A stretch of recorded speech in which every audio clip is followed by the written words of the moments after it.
Hi everybody, we thank you so much for tuning in to another edition of Share Your Story. I am so excited today because we have something special for you. We have our all-female executive leadership team here. How exciting is this? Doesn't happen every day in the corporate world, okay? So we're going to talk about what it's like to be females in a male-dominated society, right? So we're going to talk about that. But before we do, we want you to like, comment, and please subscribe to this channel. So let me introduce everybody. We have our wonderful team leader, Ariel Anderson. Hi. And we also have our wonderful director of ops slash MCA slash Queen Emily, because she is the ruler of all things here inside these four walls. Here's Emily Allred. Hello. And then we have the wonderful, oh my goodness, this is like coach extraordinaire, as well as everything else that you need. This is her, Jenn Dixon. She's our hype girl. Yes, hype man. Everybody needs one, and this is the one. All right, ladies, we're going to talk today about what it's like to be executive leaders at a local firm here. I mean, we're all ladies. No men. Not that we don't like men, it's just that it happened to be this way. So let's talk about it. We'll go down the line. All right, Ariel. What is it like to be a female team leader in KW? What is that like for you, and how do you manage? Well, the really cool thing is that KW as a whole is one of the best places for women to work and best quality of life. So I love that aspect of it. Personally, the biggest challenge and opportunity that I've had has just been being a mom and all the responsibilities that fall therein, and the balance between that and being in a leadership role as well. Okay, all right. And I think it's good that your kids see mom in a leadership role as well. And we all have kids.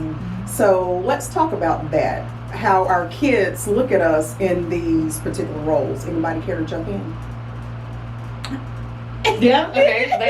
Apparently it's me. I like that everybody looks my way. Yes, you. My children tell people I sell grass. So. Well, what Interesting conversation. Carry on. I don't know what state that is. It's funny, you know, my kids are 14, 17, and getting ready to be 21. And so mine are on the older spectrum of things, yet I still feel totally guilty for the hours that I work. I still, like, you know, we've got Bold coming up, and I'm super excited about it, but in the back of my head, I'm going, that's a whole day that I'm going to be gone, you know, and so it's funny that we still carry all of that. When I come to the house, though, they don't care. The first thing they say is either what's for dinner or why are you here, which I find interesting since I pay the bills and that's how they eat. But they don't. It's so funny. That's in me. It's really not in. They don't really feel that way, except for maybe my 14-year-old. I think he does a little bit. Okay. The other two, they don't care. Yeah. No. All right, Emily. Mine is special because she thinks she owns the building. She's grown up here, and Strong women. She's strong women, and she is here a lot with me when I'm on the weekends, and she's helped move most everything in the building and helped Mike McCann with putting things together. And we had Christmas decorations. She and I were the Christmas elves, and probably will be again this year. But it does have its challenges because I do stay. I have a strong work ethic and I love being here. I love giving back, and I love just being a part of this fantastic family. And so it does take away from her. But she's pretty cool. I mean, now it's just old news. It's like whenever you get home, whatever, you know, they've stopped calling to ask. They just know I'll show up eventually. She'll be here sometime tonight. Sometime, you know. I have gotten the calls of, should we send clothes to you? And, but it's where it's. I think it's a good. At this point, we have to own stock in like Grubhub or something. Yes, you know? totally, 100% do. Yes, totally. I think they need to give us like a group discount or something. Well, that's your job because you handle vendors. That's right. Oh. So maybe you should look at like an assigned driver would be nice. Yes. We just go on a driver. VIP service. That's- We can there you guarantee go. you so many lunches. Yes. This ups your If you tip. do, right, right. right, Yeah, exactly. make that happen. We'll try. Yeah. We can ask. Everything's negotiable, That's right? right. right. Absolutely. This is real estate, right? This is real estate. For me, my son, it doesn't really matter to him because he's going to call anytime. He's like, I don't care what you are, what you do at your job. Answer your phone when I call. Okay. And that's his attitude. You could be Um, at the real estate commission I could and be he'd be like, Mom. Exactly. He's like, I don't care, answer your phone. Why didn't you answer my call? And so I can be in class. It's like he knows the perfect time to call. I can be in class and it never fails. He will FaceTime me and it's heard all over Zoom. So yeah, it doesn't faze him a bit. Yeah. My favorite, and I'm telling on you, because my favorite comment he ever did was he called one time when we were in a meeting, Yep. and he said, Mom, what's for dinner? I've eaten everything in the house. Yep. It was So like there is nothing There's left. nothing left. Yes, yeah, that's the running joke. I don't cook anymore. Oh wow. I mean, it's not that I don't cook, but I don't cook. I understand. It's all right. So that's one of the things we talk about in KW, the whole leads, listings, leverage, and we've got to bring the Right. same thing to the leadership Right. table as well. And I found that was one of my first points of leverage was actually the help within the home. Right. So Right. You don't hear people talk about that though when talking Right. about leverage. It's always about admins. It's always about on the real estate Yeah. side. But for us, I mean, honestly, as women and mothers, I could use a lot more help on that end than I would on this end. Right, because that's the part that falls apart, that Yeah. we let go, Yeah. right? Is at home. We seem like we're all world and we're the best here. Oh, yeah. But at home, it's like, yeah, when is the last time you cooked? Okay. Did you clean this week? Right, You know, yes. so I think that's like Ariel just said. That's the leverage we need to. personal confession, I've got my whole life together, but my car is a disaster. Disaster. So We won't go there. don't Yeah. judge me. Right. Don't walk by her car. There you go. There you go. Well, Ariel, let's talk about that because you just hit on something. You said you leverage the things at home. Were you ever frowned upon because you did leverage things at home? I mean, what did people say? Your close family or, you have somebody coming in taking care of your kids. What about you? You're the mom. Were you ever? treated like I that? think it's funny that a lot of that's our own pressure that we put on ourselves, Okay, and okay. it's our own voice in our own mind. Right. And I didn't really have anybody say anything about it.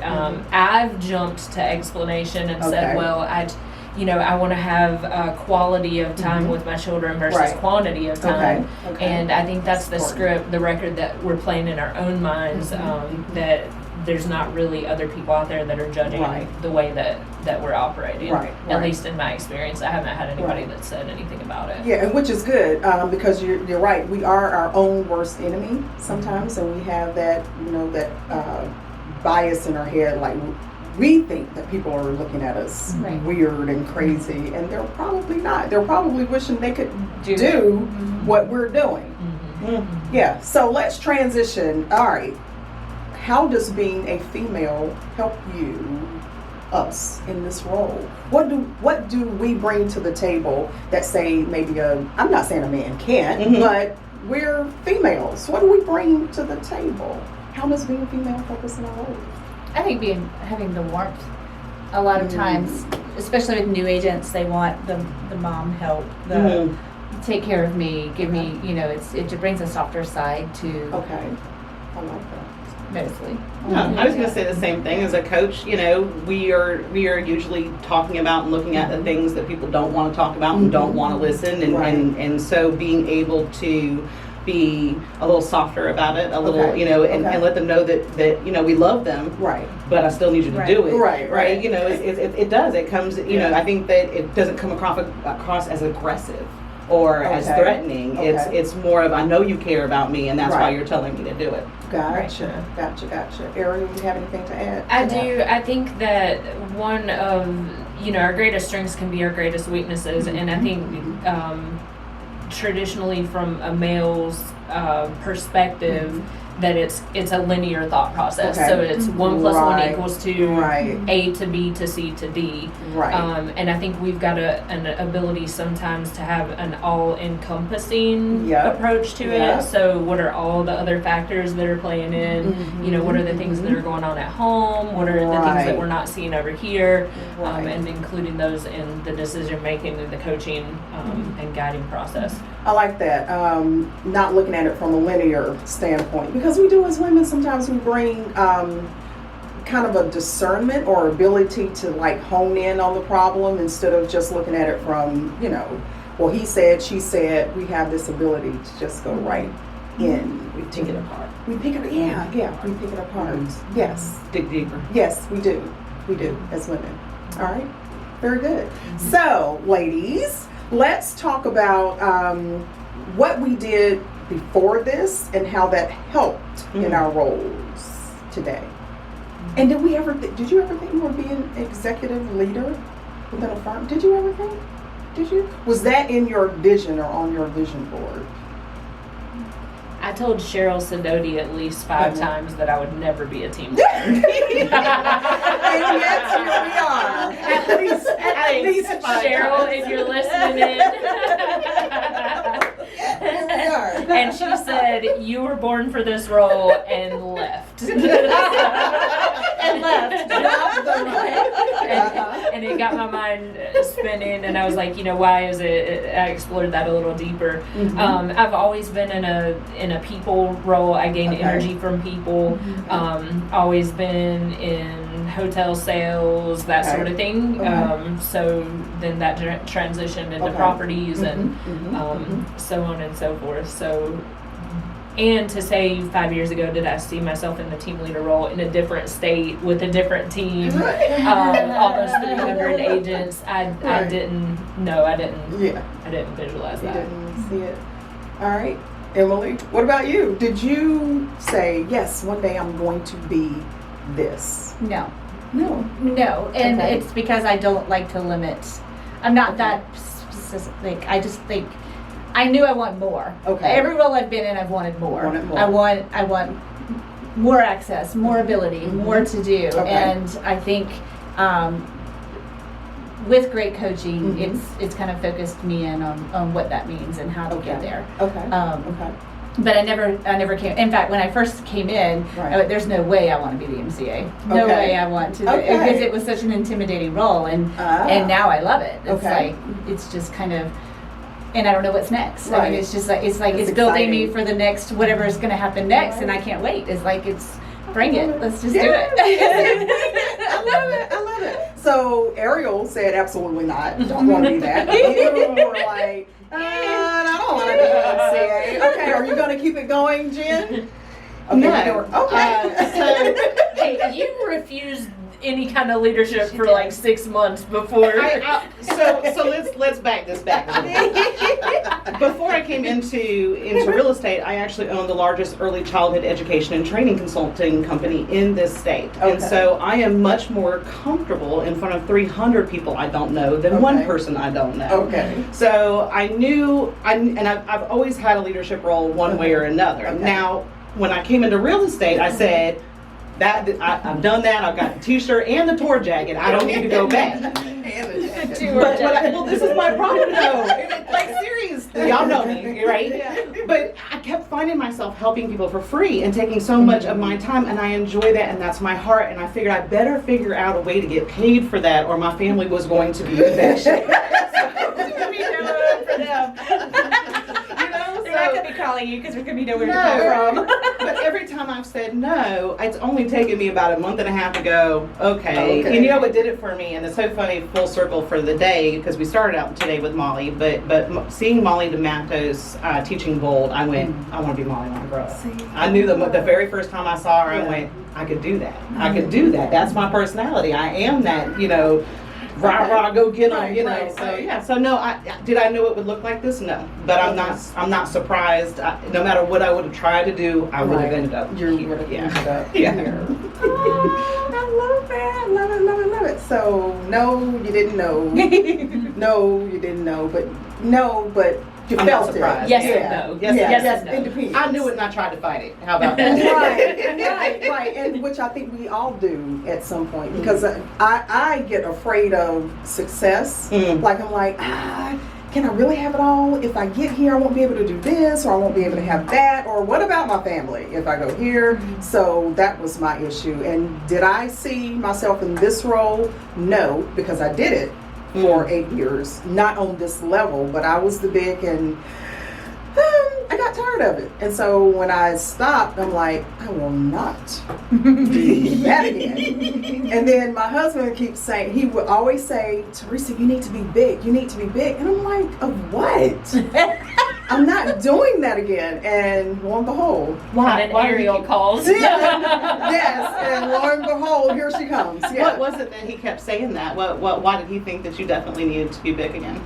Because I think it's just who I am. I'm the person who sees a problem or issues with transactions, and I like to solve them. I'll sit and like think it through, and okay, if we do this, then this could happen. If that happens, then we go here, and if that. So I'm one of those. Strategy. You like strategy. Yes. And creating order out of the chaos. Right. And the mess. That's what I like. And he would see that as like, Teresa, you just need to be big. I'm like, no, dude, I'm done. And yeah, and he's like, I told you, you're gonna start listening to me, and I did not want to give him that credit. Yeah. But here we are. Yeah, but yet here we are again. Okay, so let's go back to the first part of that question. How did what you did previously help you in this role you have today? For me, like I said, I'm used to being in front of people. So teaching classes, that was where I started. I started with Ignite right away and teaching, and so that helped because that's my background and that's my thing.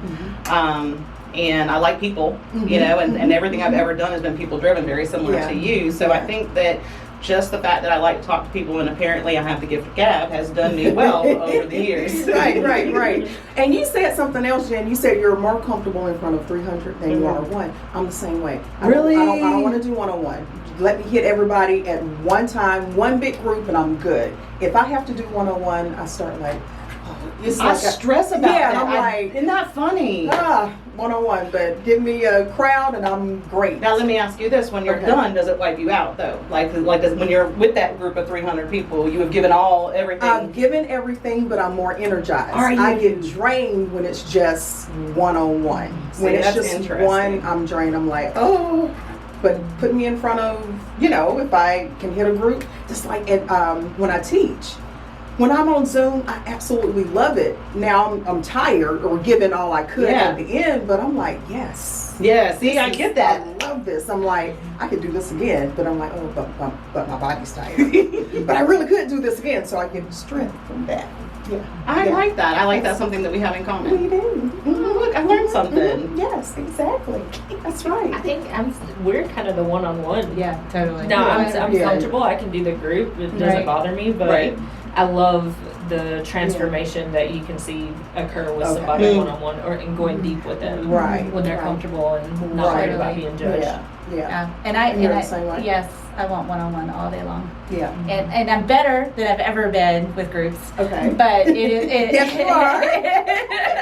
But it's a work in progress. Yes. I like the one-on-one. I like the getting to know that person and where they're coming from and what's driving them and connecting with that. I don't feel like I connect with individuals as a group. Gotcha. And people do energize me. Yeah. I do not like being by myself. So, But you prefer the one-on-one interaction more than absolutely the small group. Yep. Okay. All right. What else in your past lives outside of work has helped propel you into this role? For me, I've been a leader at my church for 20 some years. So a lot of the things that I learned there has helped me and propelled me into this position. So what has happened in your other parts of your life that helped you in this position? I think for me, it's just my children always say, you talk so much. Like our event the other night, and they were like, you're still talking, and I'm like, yeah, you know that trip to Disney World in November? That's where my talking hits me. and it's been the same. I mean, literally Right. from kindergarten up, that has been a theme in my life, and really, that's all we do on a daily basis is conversations with people. From being successful in real estate and growing a real estate team and building a big business in Clarksville to relocating and creating relationships and cultivating them with the agents here in Burlington. It's just conversations with people. I love the people and I love the company. And, that helps. Yeah, that helps. Loving the people in the company. Yes. Got to love them babies. Love them babies. That's right. That's right. Yes, we really do. Or we wouldn't be here if we That's did. right. Yes. Any last minute thoughts? Any last words for any lady who desires a leadership position or leadership role? What would you say to them? It's possible. It's possible. It's possible, and not only that, but it can be done in a way in which it's positive and supportive and collaborative. Like this is a team that is very much a team. We are one team, and that's possible. Right. Like we can not only work together, but we can do it well. Exactly. And love your job. And love your job. And love your job. And love the team. So if you, it's like if you mess with one of us, you Oh, mess yeah. with Oh, all of yeah. us. Yeah. Yeah. And we're not all like love and sunshine and No. rainbows all the time. We push each other. We do. We push each Yeah. other. We have some challenging conversations. Yeah. Encourage each other to be better. But at the end of the day, like I want all of y'all to win too. And you can have relationships, strong female relationships that are uplifting and encouraging and Not positive. catty. Right. Not. I mean, just. I mean, we call each other out on each other's crap all the It's like but I love that. I love that you're coming from a place that you want me to grow, and I want you all to grow. And it's about you, not me. Right. Exactly. Calling somebody out or holding accountability on something is about knowing that you are worth it and can do great things. It's out of love and the support. And don't feed your negative voice. Don't feed the doubt. Love it. Because the doubt will tear you down. Love it. Love it. I love Which it. is Yeah. harder to do. It is. It's hard. Yeah, It's hard. it is. We talk about that a lot. Yeah. But that's the cool thing that we can talk about that. We talk about our families. We talk about the good, the bad, the ugly. Yep. It's not all sunshine and rainbows. Yep. We have a good time doing it. We do. We have a really have good a time. great time. I'm sorry for all the people in the offices around Yes. us. But we're not sorry. Yeah, We're sorry, not. not sorry. We're not sorry. Exactly. Yeah, what I would say to anybody, not just a female, you got to see it in here and in here before you'll ever see it out there. So whatever it is you want, get it in here and get it up here. And then and don't be so caught up on the how it happens. Just know that it will happen. So that's what I would say to anybody. And your voice is valid. Yes! Believe in your own voice. Absolutely, because we can bring positive change to this world. Thank you, ladies. Thank you. Thank you, Teresa. Yes, thank you so much for being here. And thank you for watching. Thank you so much. This is another edition of Share Your Story. Don't forget to like, comment, and subscribe. And we'll see you again on the next episode of Share Your Story. Bye, everybody.